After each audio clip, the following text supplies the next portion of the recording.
Médico psiquiatra. Buenos días, Pablo. Rosana Tortosa te saluda. Buen día, Rosana, ¿cómo estás? Bien. Bueno, estamos en el medio de los primeros anuncios. Ya Mar del Plata se había adelantado el día sábado en algunos anuncios en cuanto a restricciones, por ejemplo, las clases. Ya en el día de ayer el presidente Alberto Fernández hizo anuncios similares y cerró las fronteras. Dijo que hoy iba a completar los anuncios por la cuestión económica, pero que lo que quería era bajar la circulación de personas en las calles. Bueno, ¿qué opinás de estos anuncios, Pablo? Mirá, yo opino que son adecuados, claramente. Esto es lo que se está intentando hacer en todo el mundo, ¿sí? Es lo que se dice flattering the curve.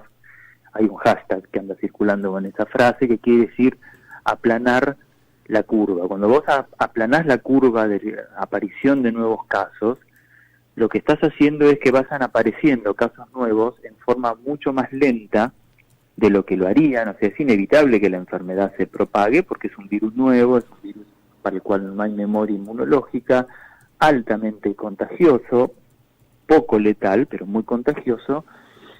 Y el tema es que si vos no vas disminuyendo, filtrando el número de nuevos casos que van a la consulta, lo que termina pasando es lo que pasó en China, lo que pasó en Italia, lo que está pasando ahora en España, que es que saturás el sistema de salud, que es un poco lo que decía ayer el presidente.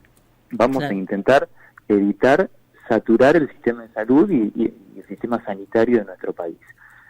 Entonces, ¿cómo se evita esto? Disminuyendo la circulación del virus. ¿Y cómo disminuir la circulación de un virus tan contagioso? Disminuyendo la cantidad de gente que contacta entre sí y que anda circulando por la calle en medios de transporte, en aglomeraciones, en lugares de trabajo cerrados. Yo creo que la medida de suspender las clases es adecuada, pero claramente estamos a la expectativa de la otra serie de medidas que se van a definir en el día de hoy, que tiene que ver, por ejemplo, y que tiene un impacto directo con qué pasa con esos chicos que no van a los colegios. O Claro. sea, ¿quiénes los van a cuidar? Porque claramente no pueden ser, no deben ser los abuelos.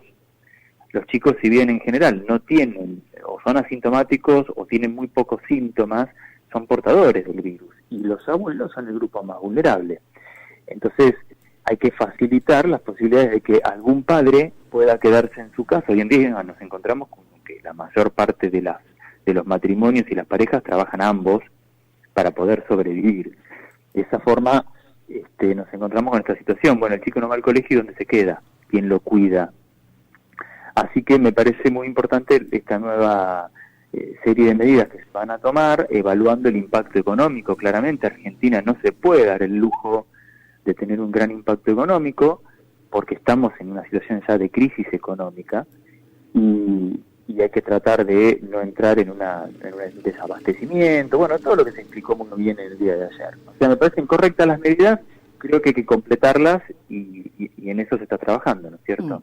El teletrabajo o el trabajo en la casa es algo que en el mundo y en algunos casos de Argentina comienza ya a hacerse, porque también el hecho de trasladarse, el hecho de estar tranquilo. Ahora, psicológicamente, hay gente que no está acostumbrada a estar sola en su casa, ya sea porque tiene que trabajar en su casa o porque tiene... Porque una cosa es que digas, bueno, me quiero quedar hoy en mi casa, pero hay gente que no sabe estar sola y tiene que quedarse 14 días solo adentro. Sí, sí, bueno, pero van a tener que acostumbrarse. O sea, me parece que uno siempre tiene que pensar en cuáles son los riesgos y los beneficios. Por lo menos en general en medicina evaluamos así las situaciones. ¿Qué es lo que yo gano? ¿Qué es lo que yo pierdo? ¿O cuál es el riesgo que corro? ¿A qué me expongo si yo no puedo sostener esto de aislarme, de tratar de no salir? Vos fíjate que en los países europeos más comprometidos, creo que en España, no sé si fue hoy o va a ser en el transcurso de hoy, se ha decidido el aislamiento total. O sea, ya directamente la gente no puede salir a la calle más que de a uno, y para realizar compras, para abastecerse, para ir a la farmacia o para ir a consultar por una situación de salud puntual que no sea sospecha de coronavirus, porque para eso se llama por teléfono y se es asesorado y se es evaluado el caso. O sea que ya directamente es obligatorio. Creo que nosotros tenemos que empezar a mentalizarnos y buscar estrategias para poder sobrevivir, si querés, psíquicamente al aislamiento, que es todo un tema desde ya. Hay gente que no está acostumbrada y que quiere salir igual. Ayer no sé si vos viste, andaban circulando videos en España, en lugares más cálidos. En España están por empezar en la primavera ya. Claro. Entonces ha empezado a subir la temperatura y la gente no está yendo a trabajar y había gente en la playa. Entonces estaba la policía directamente con altavoces haciendo vestir a la gente y retirarse de la playa. Y le decían, señora, esto no son vacaciones, es un aislamiento por una alerta sanitaria. Usted no puede estar en la playa. Sí, lo decía el presidente ayer también, no estamos dándoles vacaciones. No son 14 días de vacaciones. Claro, quédense quietos. Exactamente. Yo ahora en un rato voy a subir en las redes un video muy interesante sobre cómo impacta el aislamiento en la cantidad de casos nuevos, y esa hasta ahora es la medida más efectiva. ¿Cómo se terminó el brote en China? Cuando China se aisló, cuando se le impidió a la gente salir, y hay unos gráficos que son impresionantes, que muestran casualmente todo esto. Hay un gráfico de barras, donde vos tenés barras de distintos colores, hay unas barras que son naranjas, que muestran el número oficial de casos que tenían en la provincia de Hubei, que era cuánta gente había sido diagnosticada ese día. Y hay otras barras que son grises, que te muestran los casos reales de ese día, que eso lo hizo el Centro Nacional de Epidemiología chino, preguntándole a los pacientes hacia atrás, durante la fase de diagnóstico, cuándo habían empezado sus síntomas. Obviamente, esto se podía hacer retrospectivamente, y los casos reales no se conocían en el momento. Entonces, uno solo puede calcularlos mirando atrás. Y las autoridades no saben que alguien acaba de empezar a tener síntomas. Las autoridades solamente pueden saber cuando esa persona acude a la consulta y cuando finalmente tiene un diagnóstico. Y lo que se ve en ese gráfico es que, por ejemplo, el 21 de enero es cuando explota la enfermedad en China. En un solo día aparecen 100 nuevos casos. Con este estudio lo que se vio es que ese día se diagnosticaron 100 casos nuevos, pero que en realidad ese día hubo 1.500 casos nuevos que todavía no habían ido a consultar. 2 días después hubo 400, aproximadamente un poco más, de casos nuevos diagnosticados. Ahí deciden cerrar la ciudad, pero en realidad no hubo 400 diagnosticados, pero hubo 2.500 casos nuevos ese día. Bueno, cuando cierran la ciudad, lo que vos ves en ese gráfico, cuando aíslan a la población, es que se empiezan a equiparar los casos diagnosticados con los casos reales, y finalmente los casos reales comienzan a bajar, ¿sí? Es más, durante un tiempo sigue creciendo el número de casos diagnosticados, porque era gente que iba apareciendo los síntomas y yendo a consultar, y se creía que el brote seguía creciendo, pero en realidad ya los casos reales habían comenzado a bajar. O sea que es muy importante estas medidas que se están tomando, son muy importantes, y es muy importante cumplirlas. Y desde la parte psíquica, que es un poco lo que vos también querías hablar conmigo, hay algo que es absolutamente perjudicial, y que estamos hablando hoy en día en salud de una segunda epidemia. Por un lado tenemos la epidemia, que es la enfermedad, un virus que se contagia, en este caso es un virus, podría ser una bacteria, podría ser otro tipo de microorganismo, pero tenemos una segunda epidemia, que es la epidemia de la desinformación respecto de esa enfermedad. Esto, que uno muchas veces puede minimizar, tiene un impacto altísimo. Hay un trabajo que se publicó hace poco que muestra cómo la desinformación contribuye a propagar la enfermedad. Y uno puede decir, pero ¿por qué desinformarme propaga la enfermedad? ¿O por qué contribuye? Porque claramente yo puedo estar desinformado y no por eso me voy a infectar, ¿sí? Y voy a contagiar a otro. Pero, por ejemplo, ¿qué es lo que hace la desinformación? La desinformación lo primero que genera es desconfianza en los organismos de salud y en los expertos. Clásico pensamiento que empieza a surgir es: nos están mintiendo, nos están ocultando información. Eso lo habrás escuchado muchas veces, probablemente. ¿Por qué? Porque empiezan a circular. Yo en los últimos días recibí un montón de audios de WhatsApp, no sé si te pasó a vos o no, de supuestos médicos o trabajadores de salud en Italia, en España, o argentinos viviendo en España, diciéndote: te están mintiendo, acá no damos abasto, se está muriendo gente joven que no tiene patología de base, el virus mutó, están matando niños, y vos decís, nos están ocultando información, claramente, porque le das valor de realidad, de verdad, a un audio que en realidad ni siquiera podés chequear la fuente, quién es, y uno dice, bueno, pero nadie va a grabar eso a propósito. Bueno, sí, hay gente que lo hace, claramente. Entonces, el primer impacto de la desinformación, que se le llama desinfodemia, no sé si conocías el término, sería como la epidemia de la desinformación, Claro. hace que disminuya la confianza en los organismos de salud y en los expertos, que no te están mintiendo. Porque ¿cuál es la finalidad de mentir? Que se muera mucha más gente sería. O sea, la Organización Mundial de la Salud tiene los mayores expertos del tema trabajando sobre esto y brindando información clara, concisa, con lo que se sabe hasta el momento. Obviamente una epidemia es algo dinámico, entonces puede ser que algo que se dice hoy no se dijo ayer, pero no porque ayer se ocultó, porque ayer no se sabía. Claro. Después, otro impacto que tiene esta desinformación es que se dediquen muchos recursos a desmentir mitos, a desmentir ideas conspirativas, recursos que podrían ser utilizados para fines más prácticos, probablemente.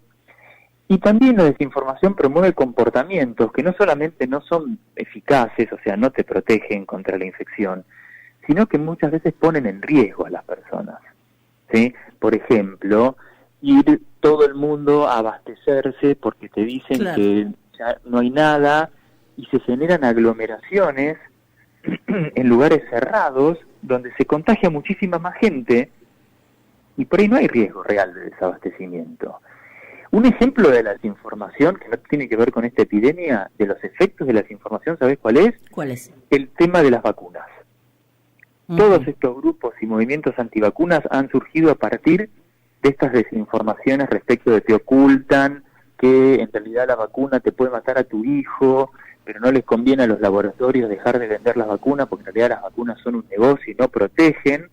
Y hoy tenemos un brote de sarampión, por ejemplo, en nuestro país, y murió en febrero, si no me equivoco, una mujer de 50 años, cuando no moría nadie en Argentina en el año 98 por sarampión. Claro. Y esa mujer era una mujer que estaba inmunocomprometida y obviamente se contagia el sarampión, que no debería haber ocurrido, y cursa a partir de su depresión inmunológica una complicación y termina muriendo de la complicación, porque lo que te mata el sarampión son las complicaciones, no el brote en sí mismo. Entonces es muy serio el tema de la falta de información. Yo creo que también muchas veces hay desinformación por exceso de información, por exceso de fuentes. Hoy día todos diseminamos información, ya no son los medios de comunicación tradicionales, los medios de información tradicionales, los diarios, los canales de televisión. Hoy son las redes. El exceso de información te puede llevar a ver información que no es real, como también a volverte paranoico, aunque estés leyendo información real todo el tiempo. Sí, y a no saber qué hacer. Claro. Porque si vos también hoy me llamás y me preguntas, doctor, bueno, ¿cómo podemos prevenir esta enfermedad? Yo te doy 4 pautas, o 5, que son las que están circulando, ¿no? Que todos conocemos, del lavado de manos, qué hacer si estornudás o tosés, bueno, todo eso. O me preguntás cuáles son los síntomas, yo te digo fiebre más 2 o 3 de estos, el resto son síntomas secundarios, que pueden ser por otra cosa. Ahí a vos te va a quedar claro. Ahora, si vos me llamás y me decís, doctor, ¿cómo puedo hacer para prevenir la enfermedad? Y yo te despliego un papiro de 150 recomendaciones. ¿Con cuál te vas a quedar? Claro. Por más que todas puedan tener cierto valor de verdad, no son todas igual de prioritarias, igual de importantes, igual de efectivas. Y vos por ahí te terminás quedando en tu cabeza con 2 o 3 que no son las más eficaces y quizás no priorizás alguna que sí es importante. Entonces, primero eso, ¿no? El exceso de información genera claramente no saber para qué lo correr, digamos, ¿no? Porque decís, ¿a quién le hago caso? ¿Cuál de todos estos síntomas es importante? Tengo moco en la nariz, puede ser coronavirus, no tengo ni idea, porque ya escuché tantas cosas que la verdad que no sé, ¿sí? Y por otro lado, sí, claramente